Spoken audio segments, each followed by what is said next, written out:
ស្រីត្រឹមតែជាតិនឹងហើយកុំរំពឹងថាបានជួបគ្នា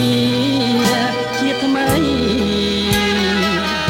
ដីស្នេហ៍ជួចន់ឥតមានរស្មីលៀបថ្មលេបគ្រួងរួមដូចអង្គវិជ័យទ្រាំលួថ្ងៃដែលខ្សាយសងខាជាតិនាងជួបស្រីជាតិក្រោយបងអ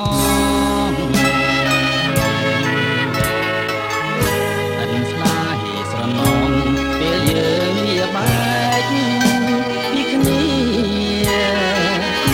ពេលយើងរួមរស់ក្នុងកម្ពីស្គាល់ទុកស្គាល់សោកទឹកភ្នែកក្រុមគ្រាស៊ូកំព្រាជាជាងមាន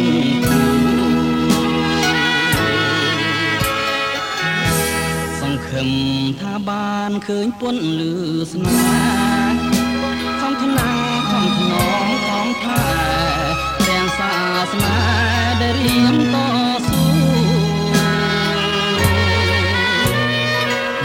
ស្រាប់តែប្រជាស្នេហ៍ល្វីងចត់ជួនេះហើយមេរៀនគ្មានទេស្នេហ៍គំរូដល់ជនអាភ័ព្វបើស្លាប់ល្អជាងទ្រាំរស់ក្នុងទុក្ខឆាប់ដល់ជាតិមុខប្រាថ្នាជួបស្នេហ៍ដែលគាត់រួមដោយត្រដោទាល់ក្រគ្មានទ្រព្យជាជាងរស់នៅជាជនអាភ័ព្វជាត្រណប់នៃស្នេហ៍ឬស្យា